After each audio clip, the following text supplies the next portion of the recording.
expliquer biso esprit wenge la kisini. Ngana yebi wenge o ngana yaki comportement na kutaki orchestre batu baza na structure na bango.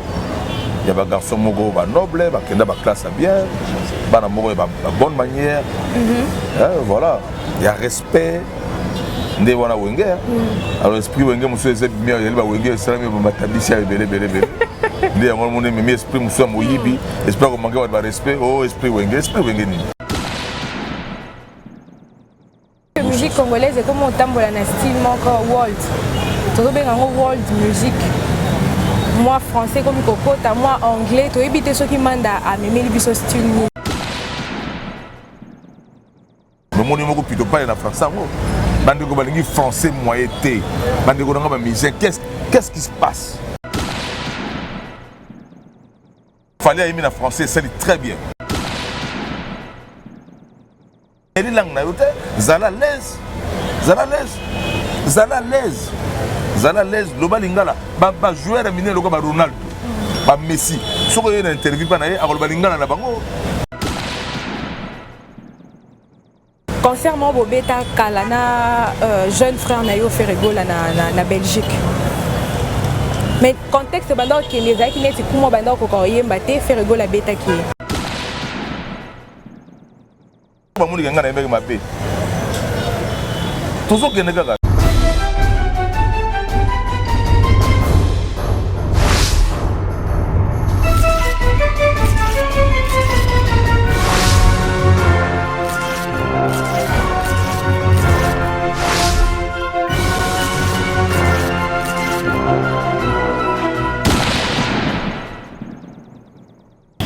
Messieurs, bonjour et bienvenue dans votre chaîne d'excellence kriboa.com. Une fois de plus, votre humble servante Annette Chituka. Vous savoir nombreux branchés connectés en ce net moment. C'est un grand, un immense plaisir pour moi. Je tiens premièrement à vous remercier de vous abonner, de commenter et surtout de ne jamais oublier de liker toutes mes vidéos. Et nous, en retour, on sera là pour vous informer, vous divertir. C'est de notre devoir. Merci à celui qui est derrière la caméra, Steve Labé. Merci pour les images.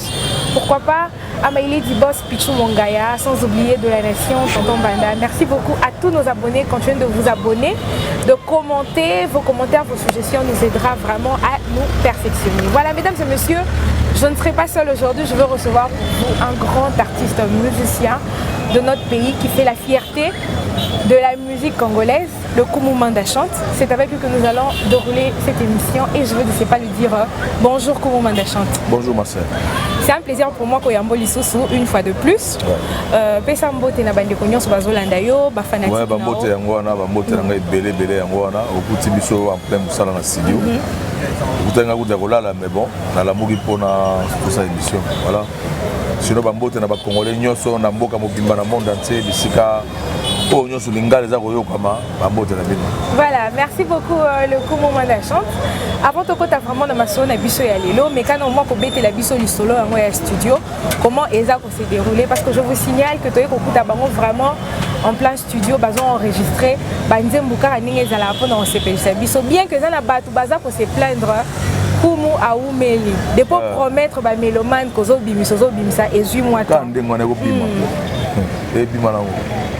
Et ça a 10 ans. Oh non, 10 ans. Pour les acoustiques, au monsieur on a goûté ce style là déjà mais magana fin février.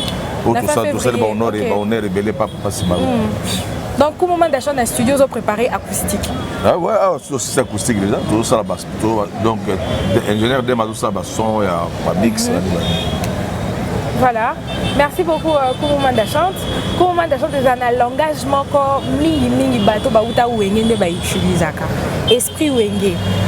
Na bato bazolanda biso peto comment il peut biso comment peka na moko loba boye. Ngana za peka esprit wenge mais ba comprendre raté. Liké biso esprit wenge la kisini. Esprit wenge za na moté. Esprit wenge za te o sogine bozoloba wana esprit wenge za te. Ngana yebi wenge o ngana yaki comportement na kutaki orchestre batu baza na structure na bango.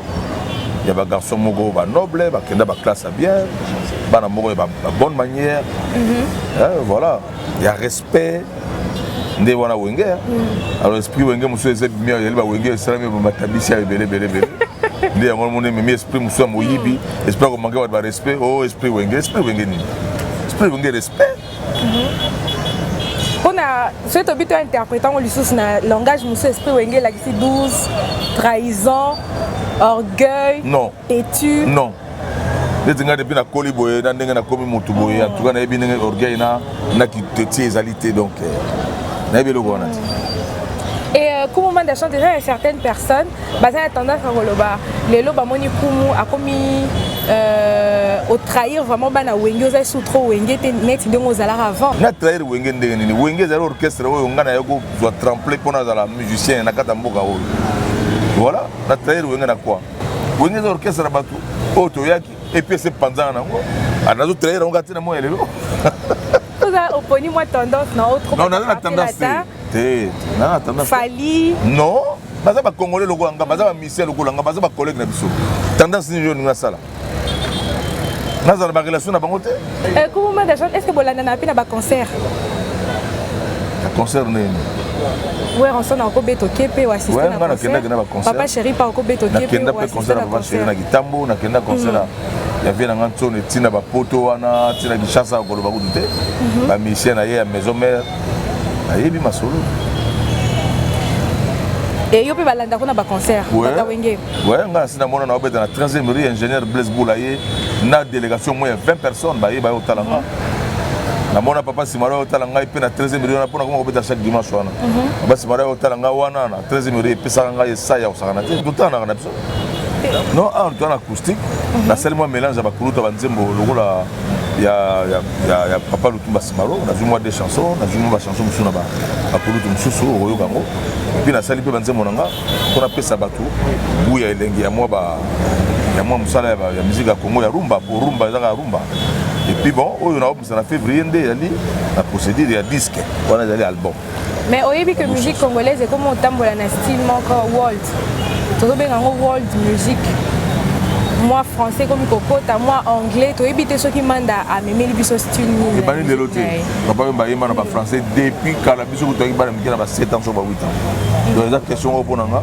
otuna yo kaka mais ba kamati kaka oyo makamba kala wana ba leo na yema lokanzi moloka fétiche anzi matabule c'est en français donc pour nga otuna mutuna ndengo wana et kokota na jale il faut yema français mais moni moko plutôt pas na français ngo bandeko balingi français moyen té bandeko nga ba musicien qu'est-ce qui se passe oh il va attendre de choquer bandeko nga balingi français moyen té français ezali langue ya ba français mais le quoi on a quand ma francophonie français servera monde comme tel international le quoi ta place pour le na français pas go facile mais les langues na yote zala l'aise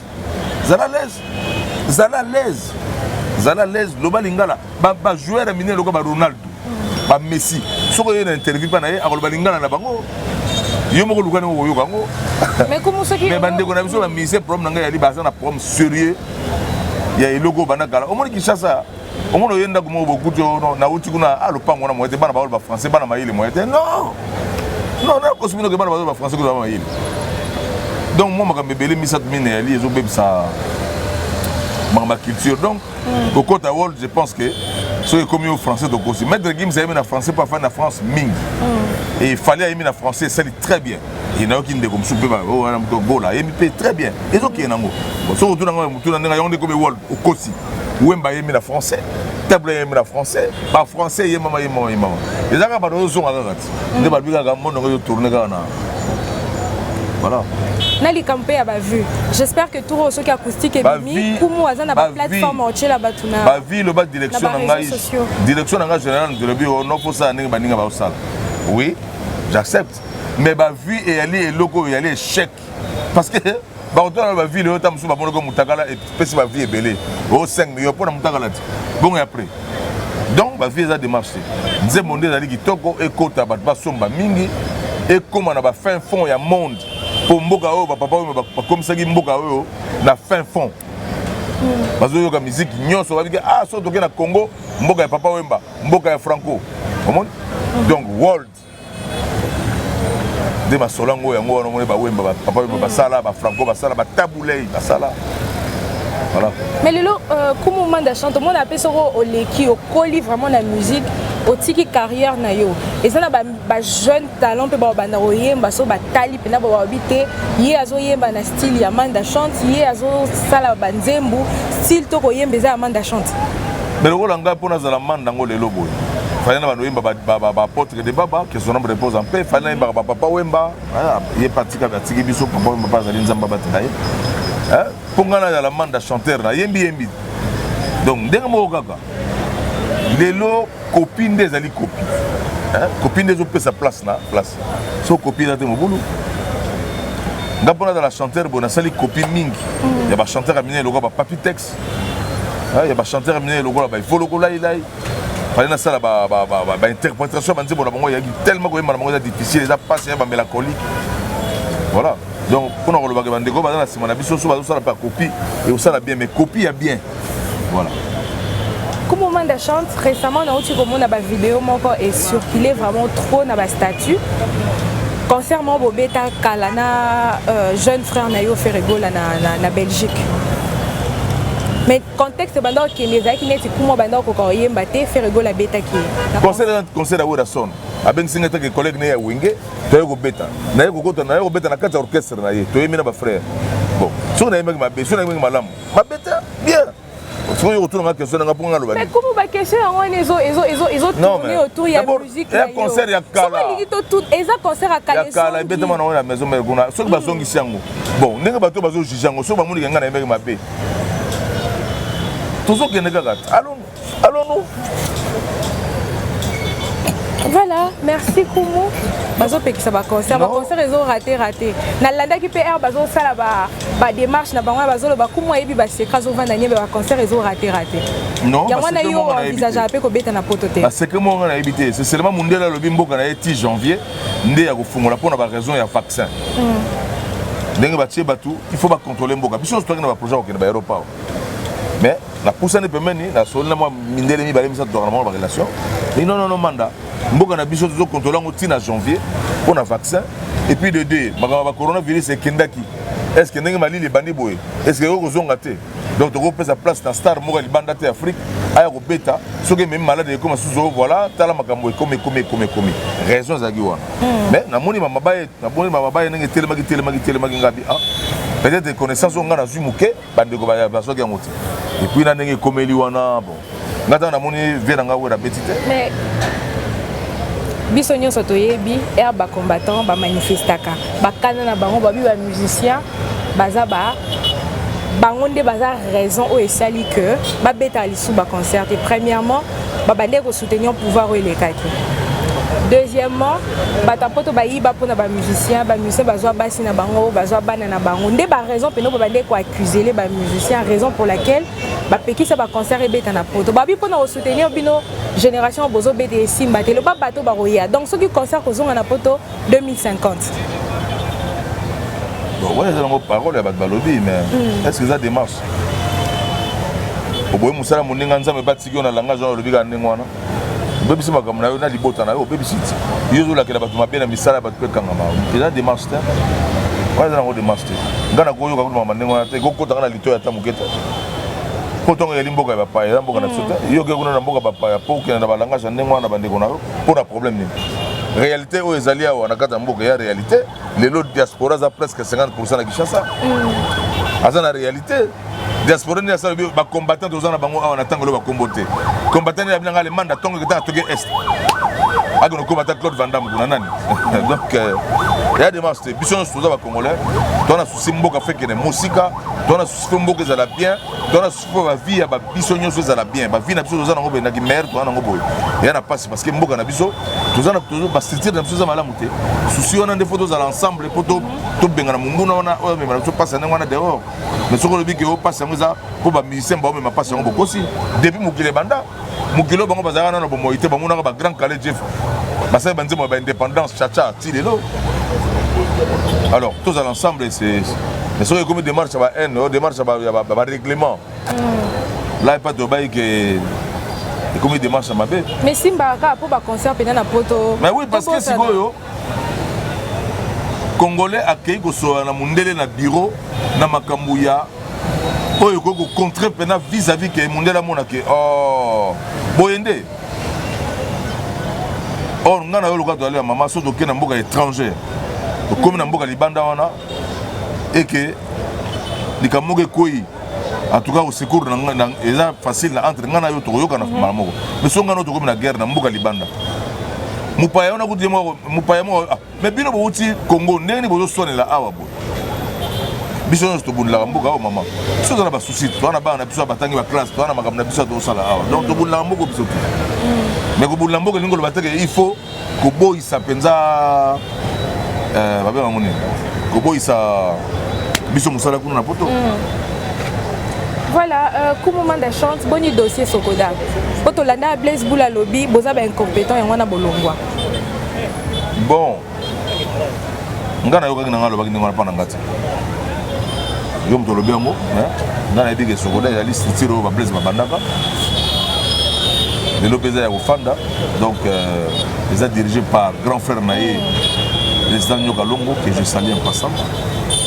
Donc, ce côté de la promo, l'Assemblée générale va voter président PCA Sika, DGS, ma caméra c'est comme il y a Sika les sous. Donc, il y a bien. Comment on a chanté, on a démarche, il y a pasteur Denis Lessindé, il y a dénoncé par pasteur Moussous. Pour déjà dans mon nom, il y a des marches, il y a des relation, il y a des marches. Mokrezo qui n'est pas une zambazo mimango, so mutamta ko tout la ndengwana eko bien.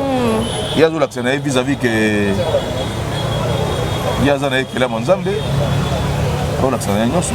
Nazo ba no makambo ko tsanga na politique de ba o sa ko lobela mboka na ngaza politique. OK. Ko lobela mboka na ngako mona ba faire elo ezo sala ma ezo kitsa mboka. Nde ya li politique ya politique. Kumu eloko nini okolo bana bande ono so batali biso. Bon, Nasenga, merci na nengo yo sa interview. Ah donc pour dire na studio, tout ça la finition ya Moussa tout ça qui acoustique et puis chaque vendredi toujours bête na Dibaya 72 chez un ami Odons Praya donc on a chaque vendredi de 17h à 22h donc Dibaya entrée sans frontières Dibaya 72 donc chaque mercredi, peut toujours répéter quand on a septembre de 10h à 17h. Donc après pour l'information, on a biso yangoana. Bande kwa club wa to pesi bino bambote.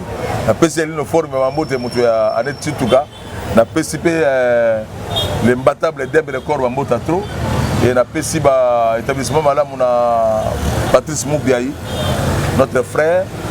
Et na pesi Georges Batou Ngambo, Fabrice Lobé. Bande gonyo sur Gebel bambote belé. La PSI bon, la PSI a créé voilà, merci beaucoup mesdames et messieurs, nous sommes arrivés à la fin de cette émission.